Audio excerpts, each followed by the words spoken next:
Hi, it's Kim from One More Thing. I'm here with Kelly and Julie, and we are three moms who are here to help support pediatric parents. We are parents ourselves of pediatrics. We're not professionals. This is not a substitute for medical, legal, or any type of professional opinion.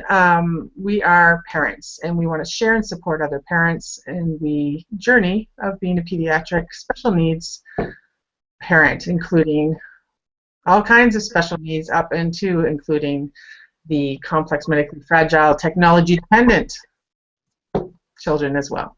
Okay, so what are we going to talk about today? Today's topic is, our first topic discussion is, I've lost the topic. Isn't that funny, right? Questions for discussion though.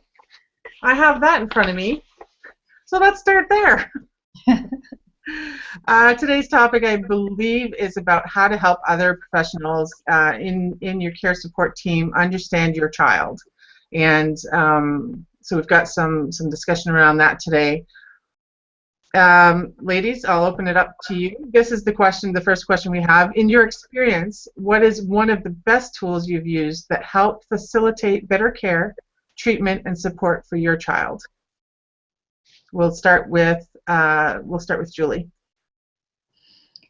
There's a quite a toolbox available to parents, and I think the problem is that it's not always shared broadly with parents.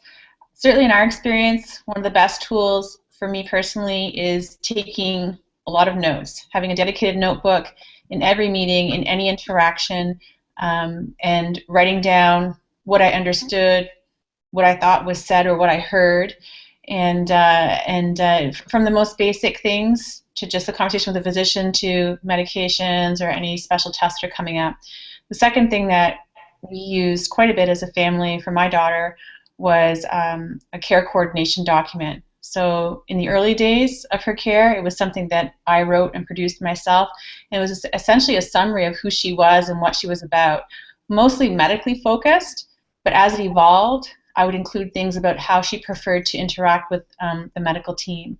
Right. What languages she used. My daughter was deaf and used sign language to communicate primarily.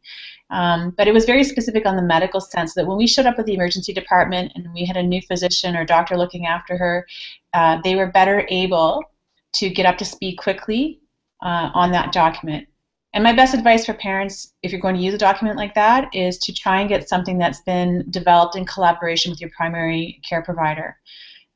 It lends some weight to the document, some credibility, because it's not always the parent voice that's heard. So if you can get your primary caregiver involved, they can also maybe perhaps better describe medically for those who are intervening what should be considered or what might be done to help this child in an emergency situation or in a situation where there's a care provider who doesn't know them that's providing help. Thanks, Julie. Kelly, do you have a comment there? Yeah, as Julie has explained, we've often created binders with sections of information related to different pieces of his care. But in recent years, I've also taken to creating a single page, almost like an advocacy card that outlines a bit of history that we think is relevant for whatever particular moment in time we're going into, what you see and what you don't see. It's a lot of information about what you wouldn't know or what you wouldn't see through your observations necessarily as somebody supporting my son. And we think that's really key and important to the success of the service or success of the support that care provider is trying to give us.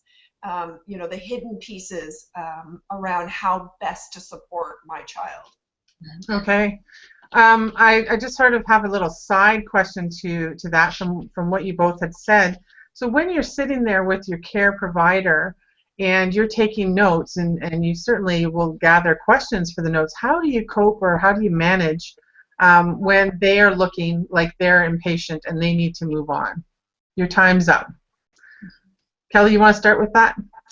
Yeah, I think I really do try to summarize what I understand quickly in that moment in time, and I ask questions because they have no choice. They can't walk out when I'm still in the middle of asking a question necessarily. Sometimes there's a big push to say, well, I'll let so and so answer that, or I'll give that to somebody else on the next day. But I want them to know that I am looking for that information before I make any decisions. And so if you're expecting me to make a decision and you're in a rush to get out of the room, you're not going to get a decision, or you're not going to get me to sign something necessarily that you're looking for. So it's worth taking the time now. Julie? I think for me is I started to treat my daughter's care from a professional perspective. So I put myself in a position of treating this, I love her dearly, but like a job. I would prepare. I knew something was going to be coming up, or I knew I was going into a particular meeting or a clinic appointment, or even for an emergency situation, I would be prepared. I'd have a list of what were the most current things that were happening with her, and what were my most current questions. And I kept that list up to date.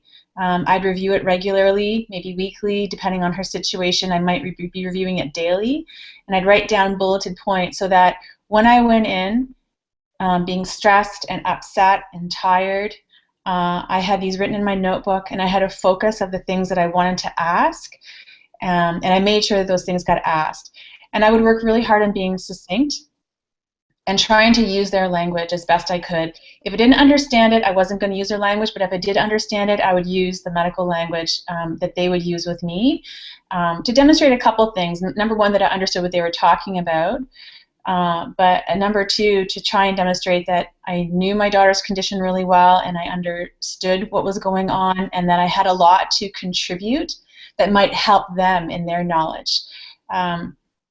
I mean, let's be frank and honest. Most of us are professionals and have PhDs in our children's diseases and conditions, and I think we have a lot of knowledge to share, perhaps more knowledge, more firsthand knowledge than the medical teams.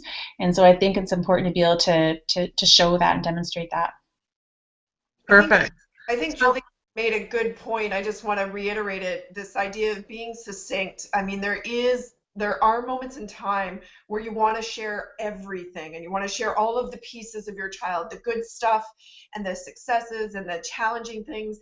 And I think it's really important when you are going into a known meeting or a known appointment that you are thinking really critically around, okay, what is the key piece of information that I'm seeking, and what are the key pieces of information that I need them to know in order to make this a success?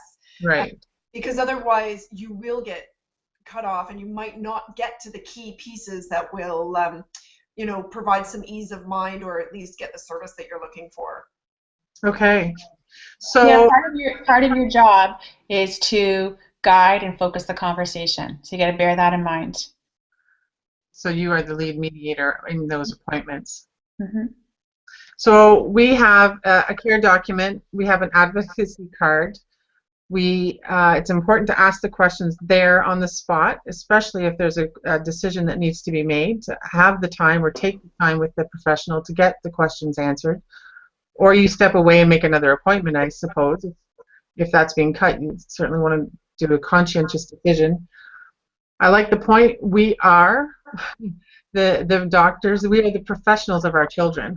We have PhDs in my kids' complexities, PhDs in who this person is, for sure. And it's important to be succinct whenever we are at those meetings so that we get the answers we want, and very specific to the point of what we're looking for. So that being said, I'm going to leave that summary. This is our first video, so we'll see how this is going to go. That's a very snapshot of a piece of information, but we're going to expand on that as we continue with this series. I want to thank you ladies for being here today, and we'll see how it goes for the next one. Thank you all for joining us, and we look forward to hearing what topics you'd like to hear about and share with us. Thank you. Thank you. Bye.